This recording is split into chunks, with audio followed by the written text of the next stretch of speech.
kang mag-tourist kapag foreign national ang sponsor mo at saka unmarried. Ang hirap, daming requirements, daming tanong.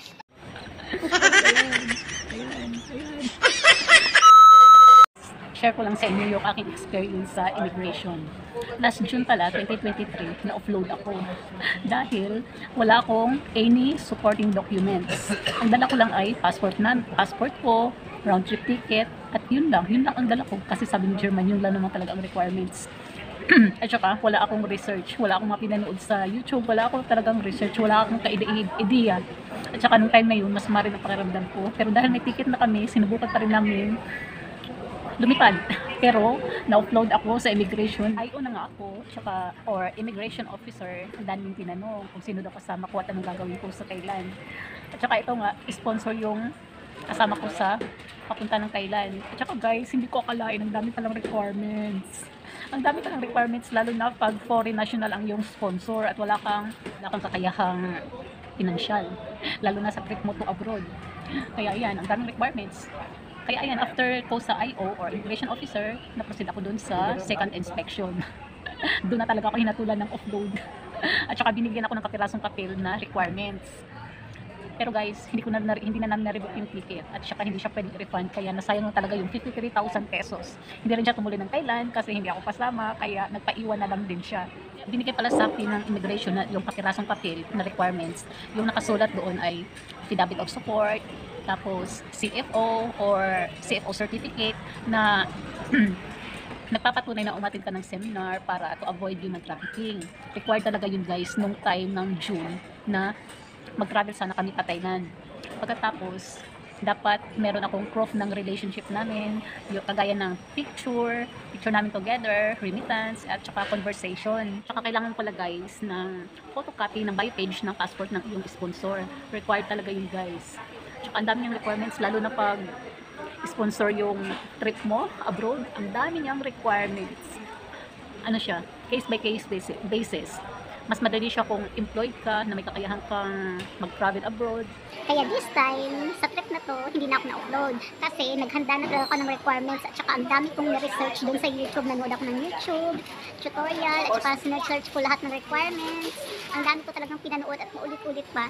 At saka, this time pala, hindi na nila required yung CFO. Napahirapan pa naman kumuha ng online appointment or registration para lang makakuha ka ng CFO certificate. Ito yung Commission of Filipino Overseas. Yun ang meaning niya. Ang hirap makakuha nun. Pero napunta pa rin kami dito sa office ng Cebu City.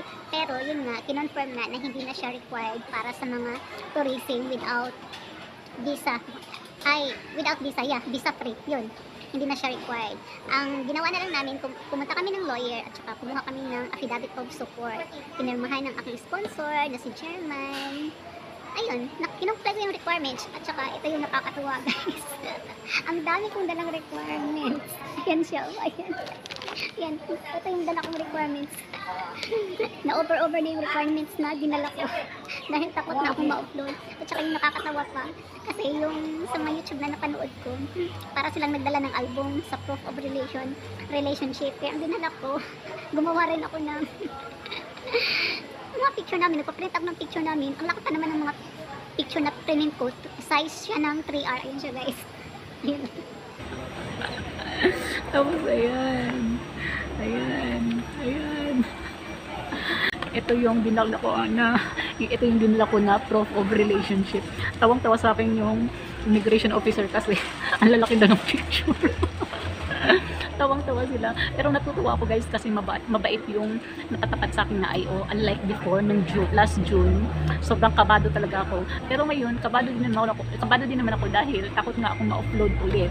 Pero buti na lang, mabait yung babaeng nag-assist sa akin yung IO dun sa second inspection. Sabi niya, relax ka lang mga tsura. Ayun, nagkukwentuhan na kami. Ang bait niya. Inassist niya ako ng maayos at saka approachable siya. Kinuha niya lang yung requirements ko.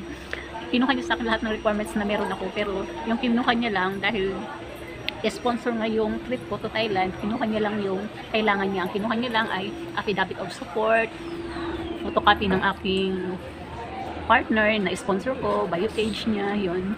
At saka passport copy ko rin, round trip ticket, hotel accommodation. Yun lang ang kinuha niya. Pero ang dami kong dalang requirements. pumunta pa ako ng bangko para lang makakuha ng bank certificate at saka bank statement. At saka guys pala, yung trip ko Thailand, hiningaan pala ako ng IO ng aking itinerary, daily activities. Kaya buti na lang talaga, nanood ako ng YouTube at saka nakapaghanda ako. Kasi tinanong ako ng IO, anong gagawin nyo dun sa Thailand? Sabi ko, vacation lang.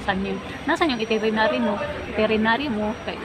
Kaya yun, pinakita ko, yun yung daily activities na gagawin namin. Gumawa lang ako pero hindi naman ito masusunod. Basta lang may pakita ko. Tsaka buti na lang talaga, nanonood ako ng YouTube. Malaking tulong yun. Ayan yung ginawa ko. Ayan o, yung mga tourist spot dun sa Thailand, pinagsusulat ko kahit hindi naman lahat kung mapupuntahan namin. Sinulat ko lang siya lahat.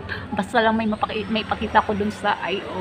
At dahil offloaded nga ako last June, kaya yung trip ko ngayon, dumaan ako ulit ng second inspection dahil nakarecord na yun guys yung offloaded mo nung nakaraan.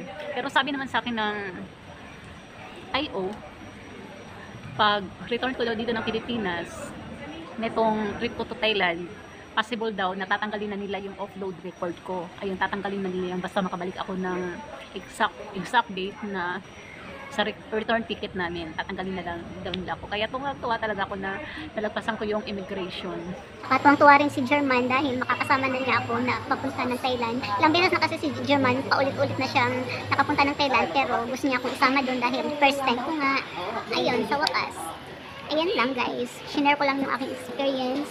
Ito yung sinasabi ng horror story, nabubulol ako, horror story sa immigration sa mga na-upload na mga passengers.